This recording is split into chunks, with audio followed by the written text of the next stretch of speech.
अस्सलाम वालेकुम। आज का टॉपिक है हमारे पास support and movement in the animals, chapter number 16, bio second year. तो बात कर लीजिए कि एनिमल में स्पोर्ट कैसे होती है, एनिमल में मूवमेंट कैसे होती है।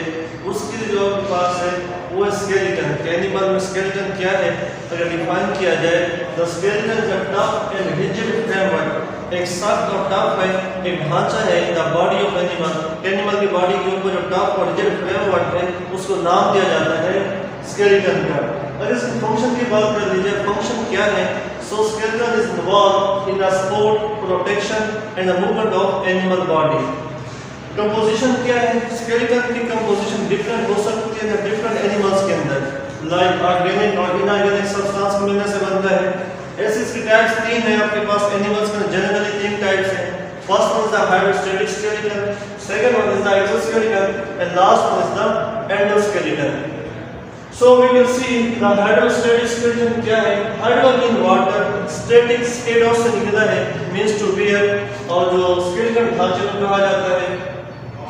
अब ये वाला स्केलेटन उन एनिमल्स में मौजूद होगा विच लेक हार्ट स्केलेटन, जिनमें हार्ट स्केलेटन नहीं होता और इसकी जो गैस्ट्रोवेस्कुलर कैविटी होती है वो फिल होती है फ्लूइड के साथ। लोकेशन क्या है, इस किस्म का जो स्केलेटन है वो मौजूद होता है the phylum annelida, phylum radiata and the soft bodied invertebrates में ये मौजूद होता है। तो हम यहाँ पे दो एग्जांपल देखेंगे कि फाइलम रेडेरिया के अंदर आपके पास सी एनिमोन आ जाता है और फाइलम एनिलिड्स के अंदर आपके पास अर्थवर्म आ जाता है। सो अब यहाँ पे देखिए कि आपको जो अर्थवर्म की बॉडी होती है कुछ इस तरह से होती है। अब यहाँ पे जो ब्लैक वाले पेजेस हैं ये इसके शो करते सर्कुलर मसल्स को। जब अर्थवर्म के अंदर ये वाले सर्कुलर मसल एक इस फॉर्म में होंगे, जब ये कंट्रैक्ट होंगे तो इससे क्या है कि इसकी बॉडी अर्थवर्म की बॉडी एलांगेट हो जाती है। जब यहाँ से ये वाले मसल कंट्रैक्ट होंगे तो उसकी बॉडी एलांगेट हो जाएगी। ऐसे ही जो आपके हॉरिजॉन्टल पेजेस होते हैं वो होते हैं लॉन्गिट्यूडिनल मसल। जब लॉन्गिट्यूडिनल मसल यहाँ पे अभी कंट्रैक्ट होंगे तो इसकी बॉडी शॉर्ट हो जाती है। तो बड़ा क्या है कि आपके पास ये जो कार्डियक सर्कुलर मसल्स होंगे इनके कंट्रैक्ट होने से बॉडी एलांगेट हो जाएगी। लॉन्गिट्यूडिनल मसल जो कि हॉरिजॉन्टल में है इनके आपस में कंट्रैक्ट होने से बॉडी शॉर्ट हो जाएगी। तो जो इसकी बॉडी शॉर्ट होगी हल्का सा अपना माउथ जमीन पे टच करके शॉर्ट बॉडी साथ आ जाती है, फिर से तो मसल अटैच होंगे फिर एलांगेट हो जाती है। ऐसे चलते चलते इसमें लोकोमोशन स्टार्ट हो जाती है। भी अगर सी एनिमोन की बात कर ली जाए तो सी एनिमोन की डायग्राम इस तरह से है कि ये इसके टेंटिकल्स हैं, दरमियान में मिडल में इसकी गैस्ट्रोवेस्कुलर कैविटी है और साथ में सर्कुलर मसल होते हैं। अब होता ही है इसके अंदर कि जब सी एनिमोन सी वाटर को अपने अंदर ले लेती है तो सी वाटर के अंदर आने से टंजिबिलिटी क्रिएट हो जाती है। इसकी कैविटी और टेंटिकल अपराइट हो जाते हैं, स्ट्रेट हो जाते हैं। अब यहाँ पर आपके पास मौजूद है सर्कुलर मसल। जब एक कैविटी पानी से फिल हो जाती है तो उसका माउथ क्लोज हो जाता है। माउथ के क्लोज होने के बाद जो सर्कुलर मसल होंगे ये आपस में कंट्रैक्ट होते हैं। जो ही कंट्रैक्ट होते हैं तो उसकी बॉडी में जो है क्या इलांगेशन हो जाती है। इसके टेंटिकल इसकी जो कैविटी है मजीद अपराइट हो जाती है। Cell is against the earthworm. और यहाँ पे आपके पास लॉन्गिट्यूडिनल मसल आपके पास ये वाले हैं, जब ये कंट्रैक्ट होते हैं तो इसकी बॉडी शॉर्ट हो जाती है। तो इस तरह सी एनिमोन में लोकोमोशन स्टार्ट हो जाती है। नेक्स्ट आपके पास टाइप है एक्सोस्केलेटन की। एक्सो मीन आउटसाइड कवरिंग क्या होती है कि outer hard skeleton to which internal muscles are attached. कैसे एनिमल कि जिनका जो एक्सोस्केलेटन होगा उसके साथ आपके इंटरनल मसल अटैच हो जाते हैं। Such type of skeleton is known as exoskeleton. अब इस किस्म के स्केलेटन के अंदर टू लेयर्स मौजूद हैं। फर्स्ट वन है एपिक्यूटिकल, सेकंड वन है प्रोक्यूटिकल। अब यहाँ पे देखते हैं कि ये आपके पास एपिक्यूटिकल है। इसकी कंपोजिशन क्या है, epicuticle is form of waxy lipoprotein. ये बने वैक्सी लिपोप्रोटीन से। और जो प्रोक्यूटिकल या एंडोक्यूटिकल है ये बनी होती है आपके पास काइटिन की। अब जो एपिक्यूटिकल होती है इसका फंक्शन क्या क्या है, it will function as a barrier. It will function as a barrier के तौर पर एक्ट करेगी। क्यों वाटर बैरियर, इसमें से पानी पास नहीं हो सकता। और ये क्या दूसरा फंक्शन ये होगा, it will protect the animal body from the attack of micro organism, कि यहाँ पे माइक्रो ऑर्गेनिज्म का अटैक नहीं हो सकता, लार्ज इंसेक्ट्स होते हैं। एंडोक्यूटिकल की कंपोजिशन है काइटिन की। और जो आपके पास एक्सोस्केलेटन था ये इनर्ट और नॉन लिविंग होता है। इनर्ट मींस जो मूव ना कर सके और नॉन लिविंग है यानी कि इसमें ग्रोथ नहीं होती।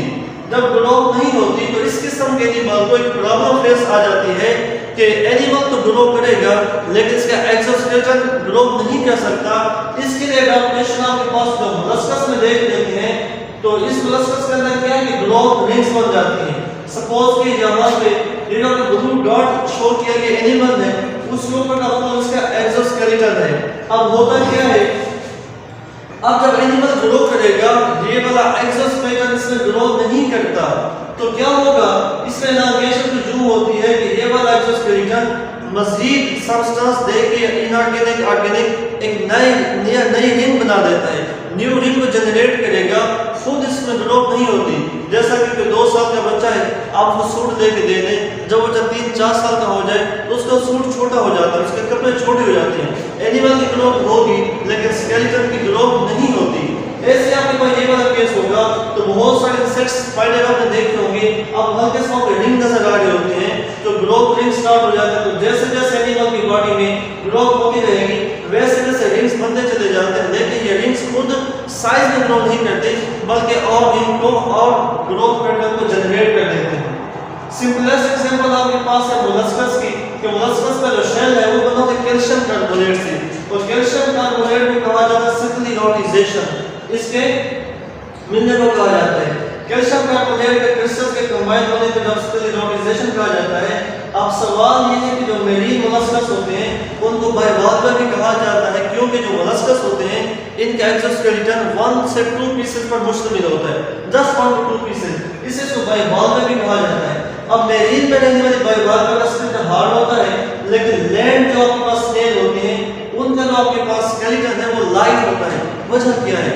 वजह ये है कि आपके पास जो मेरीन में ज्यादा कैल्शियम मौजूद होते हैं उसकी वजह से ज्यादा स्क्लेरोटाइजेशन हो जाती है तो उससे क्या होता है कि हार्ड हो जाता है, जबकि जो टेरेस्ट्रियल में रहने वाले स्नेल्स होते हैं वहां पे कैल्शियम कार्बन इजीली अवेलेबल नहीं होते, इस वजह से उनका स्केलेटन लाइट हो जाता है। नेक्स्ट आपके पास एग्जांपल है आर्थ्रोपोड्स की, इसमें तो कॉम्प्लेक्स सिस्टम है। कैसे? अगर कॉम्प्लेक्स सिस्टम है तो सवाल ये है कि कौन कौन से अडॉप्टेशन है जिनको अडॉप्ट कर लेने के बाद आर्थ्रोपोड इस काबिल हो जाते हैं कि they will survive on the land habitat. जो पहले अडॉप्टेशन आपके पास रिजिड एंड बॉल्स का बन जाता है, क्या एक्सोस्केलेटन में क्या थोड़ी रिजेस बन जाती है। रिजेस बन जाने का ये फायदा होता है कि साथ मसल के अटैचमेंट फिल्मली मजबूती के साथ अटैच हो जाते हैं। अटैच होने के बाद क्या है कि इजीली वहां से शेड नहीं हो सकते तो एनिमल की मूवमेंट के साथ ये भी काफी लॉन्ग टाइम साथ अटैच रहते हैं। दूसरे जॉइंट्स का बन जाना, एनिमल के बॉडी जितने भी जॉइंट्स होते हैं सपोर्ट देने के लिए मूवमेंट के लिए तो तमाम के तमाम जॉइंट्स क्या थिन होते हैं, फ्लेक्सिबल और सॉफ्ट बोन्स के बने होते हैं। ऐसे आर्थ्रोपोड ज्यादा से ज्यादा जॉइंट्स के फॉर्मेशन से इस काबिल हो जाता है ताकि इजीली मूव कर सके। नेक्स्ट आपके बेसिस एक्सचेंज, कुछ आपके पास ऐसे आर्थ्रोपोड होते हैं कि जिनके साइड पे स्पाइरेकल्स होते हैं जिनको कहा जाता है गेसिस एक्सचेंजर आर्गन को नाम दिया जाता है। तो स्पाइरेकल के जरिए भी ये जो लिविंग हैबिट है उसको प्रमोट कर सकते हैं।